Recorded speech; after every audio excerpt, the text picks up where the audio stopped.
Is it Bilal in Irvine? Bilal. Bilal, how you doing? You can call me Bill. Bill. Yeah. You're completely Americanized. Really? Okay. How are you, Matt? I'm fine. How are you? I'm very good, thank you. I just have been following your show for quite some time, only recently, and I came across. I tried to call you last week on Sunday, but I believe I was a bit late. And today, I thought I'm on time, so I just called to ask a few questions, which I have had in mind for quite some time now. Go ahead. Well, as you may be informed by now, is that I come from a Muslim background, and there's one question that I really have had in my mind ever since I was a child, and I've been asking this question to lots of people, the preachers, my parents, my associates, and everybody else around me. And the question is, why is it that the sole reason I'm born in a Muslim family? Can you repeat that? The one reason that I'm born in a Muslim family, and I've been raised as a Muslim. I've been brought up as one. I've been taught those teachings and not taught the teachings of Christianity or other religions that surround me.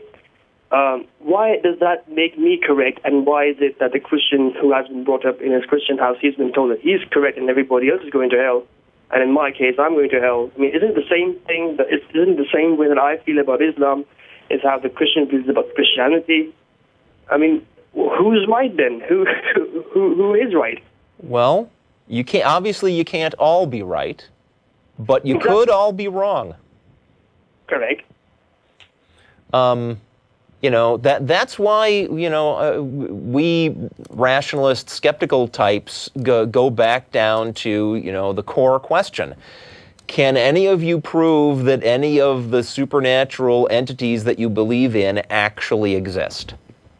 Well, that's a good question. And as soon as you can't, then we say, okay, so we set that aside. Those people, that group can't prove that their God exists. This other group can't prove their God exists, and we're atheists because we haven't found the group that can prove that its God exists yet. That's correct. I mean, I've been thinking about that question, is there anything that is going to put up my faith and say this is correct because, I've got the evidence or anything for that matter that points remotely to the idea that I'm correct. And I was looking for that. And I went through all the people who've been healed, or so they say. And I just saw that these things were common between Muslims, Christians, Hindus, and everybody else. Yeah. There's nothing special in any particular religion. Now, the funny part, though, is that if I choose to leave Islam, if I choose to be an apostate, I face death threats. Yeah. We wouldn't call that funny. I'm glad that you're able to call that funny, a funny thing. No, I mean, the thing is that why do they have to take matters into their own hands? Why can't God himself be good enough to deal with me? I mean, why do they have to... Their God is so weak and feeble that he has to send them out to kill you. Exactly. I mean, what the hell do I do then? I mean, I have to also say that, this may sound really stupid, but I have been, ever since a child, I was told about hell and heaven. And whenever the thought of leaving the religion comes to my mind, I immediately face this fear, this frightening fear of hell, which has been programmed into me as a child, and I just can't get rid of it. And a lot of people can't, and it's one of the things you can ask yourself is, if there was a God, would he have to resort to that kind of fear tactic in order to, convince you? I'd recommend Ayaan Hirsi Ali's book, Infidel. Mm-hmm. Outstanding, especially if you're talking about, her transition from Islam to atheist. Oh. But yeah, this threat of hell, I mean, it exists all over the place, and it makes no sense to me why, if there was some kind of loving God, that they would resort to that. I can tell you my personal experience in my deconversion moment. Mm-hmm. I had the benefit of having been raised to believe in a loving God who and a just God who cared about me and was not a jerk.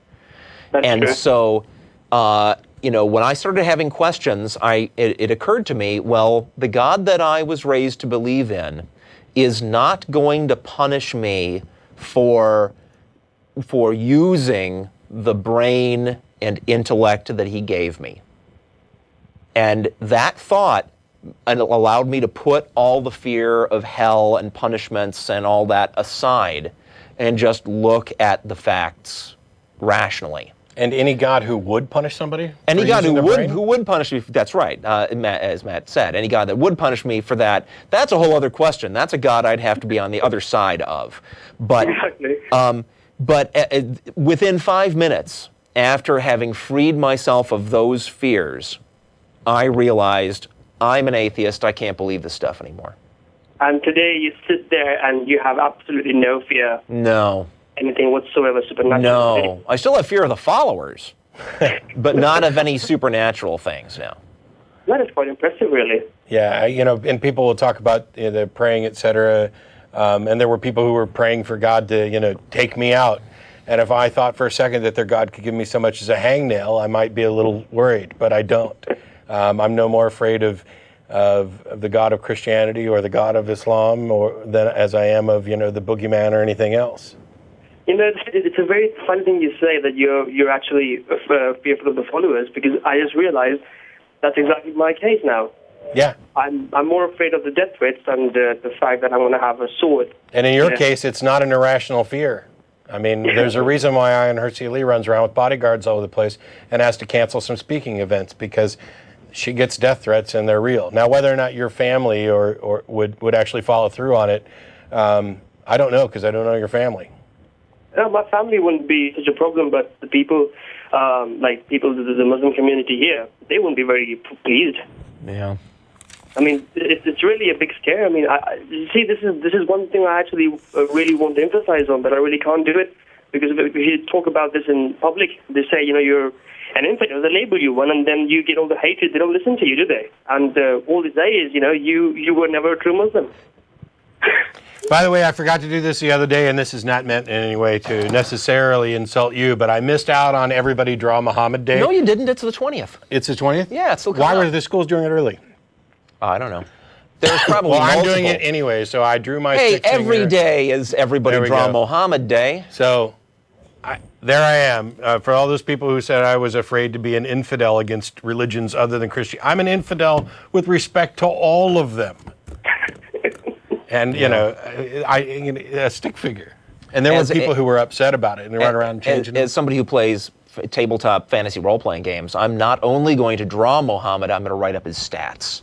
Cool. So you can beat him up in a game. That has to go on the blog. Or team up with him. You could make him a good guy, I guess. That has to go up on the blog. Anyway, Bill, thanks a lot for calling. I appreciate it. Thanks a lot, man. Nice talking to you. Cheers. Thanks for your call and good luck. Goodbye. The content of this video is produced by the Atheist Community of Austin, a nonprofit educational organization promoting positive atheism and the separation of church and state. If you enjoyed this content and are willing and able to provide a donation, please visit the website below.